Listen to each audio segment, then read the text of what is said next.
Back here on HQ Spotlight, and we have some more hockey to talk about, right? Because just 1 week to go until the NHL Trade Deadline. We're all fired up from watching the Four Nations face-off, certainly bringing the heat. More fights, in terms of hockey. Folks that are into hockey, they're not into hockey. There was a lot of eyeballs on the sport, which is good, right? The deadline is quickly approaching, just 1 week to go, and we're starting to see the contenders and the pretenders and how that postseason picture is going to play out. So we have Todd Fuhrman, and we're also joined by Pete Blackburn here as we talk about some trade deadline news. Always good to see you, gentlemen. And Caps GM Chris Patrick saying that, quote, anything is on the table when it comes to the deadline. Pete, what do you make of that? It's just a funny thing to say when we're really thinking about them. We're thinking about OV, and that's at the forefront of our minds. But what do you take from his comments there as we're a week to go from the trade deadline? Yeah, I take it as they'll consider anything, but I don't think that they're going to be particularly aggressive and rock the boat too much. I mean, when you look at what they have in Washington and how this season has gone, they've found lightning in a bottle in terms of they're the island of misfit toys, and they've all gotten together and meshed very well. And you've got a season in which nobody really expected the Capitals to be as good as they are. So I'm not expecting any real big splash, but I do think that they'll listen to offers and ideas that might reinforce them for a playoff run. All right, speaking of big splashes, that's certainly what went down when Mikko Rantanen was traded earlier this year. And now the Canes are trying to make a push to keep him around a little bit longer, offering him a contract in the 13 to 14 million range. That's according to a report that is out there. How important is it, Todd, to get something done with a player like that?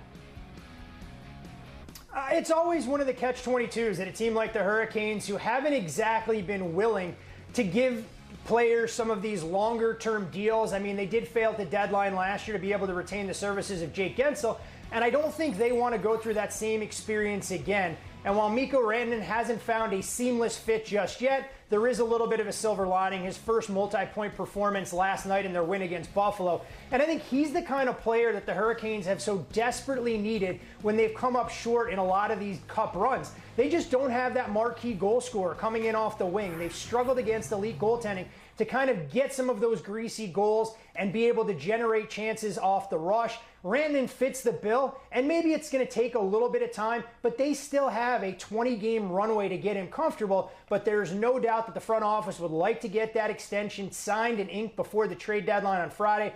But all signs point to Carolina going, you know what? We're going to take our chances. We're going to keep Rantanen and hope he can be the guy to get us across the finish line. And let me tell you, the betting market sure respects Carolina as well. They take money nearly every night, and there's a reason that the Canes are listed as second favorites right now by most sports books, behind only the Edmonton Oilers, to have their names engraved in the Stanley Cup. All right, let's get to the Boston Bruins. Of course, it's a huge brand of hockey, right? And as it stands right now, they're on the outside looking in terms of that playoff picture as the deadline inches closer. There's been, talks and conversations we've been having all week. Do you move Marchand? Do you not? What do you do there? Pete, what do you think they're going to do, considering the place that they are in right now as the deadline is 1 week out?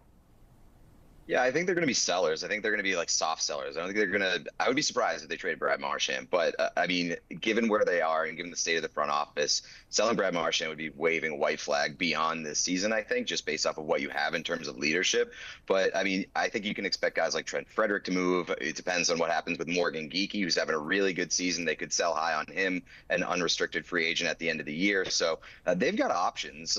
They could sell and try to retool on the fly, and I think that's probably going to be their prerogative and sort of their goal, because when you look at Don Sweeney and Cam Neely, their onus every year is to try to make the playoffs. And if they don't this year, which I don't expect them to, they're either going to be on the hot seat or they're going to be out of a job. So I don't expect them to sell hardcore, but they're going to be busy. And if they're smart, they'll sell off their expiring assets and just try to recoup and retool this offseason. Yeah, right now 4 points out of that second wild card spot. Pete, Todd, we certainly appreciate it. Getting us ready for the NHL trade deadline, just 1 week to go until we see that. And of course, odds to win Lord Stanley's Cup. The Oilers sitting there at the top at plus 650. I don't know if someone wants to call Vegas and tell them that the Oilers, despite having Connor McDavid and Draisaitl, have lost 5 in a row. And they just lost to the Panthers last night, 4-3. Panthers at plus 850 to win the Cup and repeat. Just saying.